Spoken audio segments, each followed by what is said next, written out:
अस्सलाम वालेकुम जी। सबसे पहले मैं आप लोगों का बहुत ज़्यादा शुक्रिया अदा करना चाहती हूँ जिस तरह कमेंट्स में आप मेरी हौसला अफजाई करते हैं और मेरी रेसिपीज को पसंद करते हैं। आज मैं बनाने लगी हूँ पालक गोश्त बहुत ही ईजी तरीके के साथ, बहुत टेस्टी, और इस दुआ के साथ हम इसको बनाना शुरू करते हैं कि जहाँ रहें हंसते रहें और हंसाते रहें। तो चलिए जिसे मिलकर बनाते हैं। यहाँ पे देखें जी, पालक गोश्त बनाने के लिए मैंने 1 किलो की जितनी पालक ले ली। इसे अच्छी तरह साफ कर लिया, काट लिया। अभी इसको धोया नहीं है। ये मैंने आपको दिखाने के लिए एक बाउल में निकाली है, बाकी की मैंने रात को ये सारी साफ करके रख ली थी। इसको हम धो के एक साइड पे करते हैं। उतनी देर में हम मटन को पकने के लिए रख देते हैं, फिर मैं आपको दिखाती हूँ। यहाँ पे देखें जी, कढ़ाई के अंदर मैंने 1 किलो की जितना मटन डाल दिया है और इसके अंदर मैं डाल दूंगी 2 मीडियम साइज के टमाटर थे बारीक कटे हुए, ये इसमें चले जाएंगे। 5 जवे इसमें मैं लहसुन के डाल दूंगी। 1 बड़े साइज का प्याज था, ये से काट लिया बारीक, ये इसमें चला जाएगा। और इसके साथ ही 2 सब्ज मिर्चें मैं डाल दूंगी और 1.5 गिलास के जितना इसमें मैं पानी का डाल दूंगी। और 2 टुकड़े इसमें मैं डाल दूंगी दालचीनी के, और नमक चला जाएगा 1 टीस्पून भर के। आधा टीस्पून इसमें हल्दी चली जाएगी और इसको मैं पकने के लिए छोड़ दूंगी। तकरीबन 80% के करीब हमें इसको गला लेना है, फिर मैं आपको दिखाती हूँ।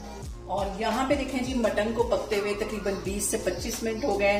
दरमियान में मैंने एक दफा इसको चेक भी किया था और जो मटन हमारा है वो 80% के करीब गल चुका है। अब इसके अंदर मैं कुछ मसाले ऐड करती हूँ। तो सबसे पहले 1 टीस्पून के करीब इसमें मैं डाल देती हूँ पिसी हुई रेड मिर्च, और इसके साथ ही मैं डाल दूंगी इसके अंदर 1 टीस्पून के करीब पिसी हुई काली मिर्च, और 1 टीस्पून इसमें चला जाएगा गरम मसाला, और आधा कप से थोड़ा सा ज्यादा ये घी है, ये इसमें चला जाएगा। ये सारी चीजें डालने के बाद हम इसकी करेंगे अच्छी सी भुनाई, कम से कम 15 से 20 मिनट के लिए।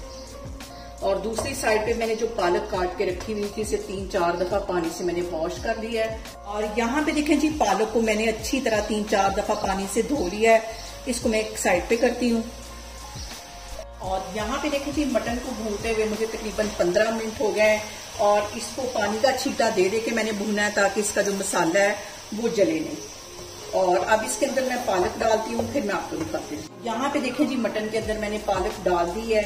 अब इसको मैं थोड़ा सा पानी डाल के पकने के लिए रखने लगी हूँ। और मुझे पालक आलू बहुत पसंद है, इसलिए मैं 1 आलू अपने लिए डाल दूंगी और 1 गिलास के जितना इसमें पानी डाल के इसको मैं कर दूंगी कवर। तकरीबन 20 मिनट के लिए हमारा जो मटन है वो भी गल जाएगा और जो पालक है वो भी अच्छी तरह मैश हो जाएगी। इनको मिक्स कर लेती हूँ और इसको मैं पकने के लिए रखने लगी हूँ तकरीबन 15 से 20 मिनट के लिए। यहाँ पे देखें जी, पालक गोश्त को पकते हुए तकरीबन 15 मिनट हो गए हैं और पालक हमारी अच्छी तरह गल गई है, लेकिन अभी इसके अंदर पानी है। जब तक इसके ऊपर ऑयल नहीं आ जाता मैं इसको इसी तरह कवर के बगैर पकाऊंगी, क्योंकि मटन हमारा 100% के करीब कुक हो गया है। और ऑयल आने तक मैं इसको पकाती हूँ, फिर मैं आपको दिखाती हूँ। और यहाँ पे देखें जी, पालक गोश्त का जो पानी था वो सारा ड्राई हो गया है, अच्छी तरह ऊपर घी आ गया है। अब इस पॉइंट पे मैं डाल दूंगी इसके अंदर 2 सब्ज मिर्चें बारीक कटी हुई, और 2 टेबल स्पून के करीब इसमें चला जाएगा कटा हुआ सब्ज धनिया। चूल्हा यहाँ पे मैं बंद करती हुई इसको मैं करती हूँ डिश आउट, फिर मैं आपको दिखाती हूँ।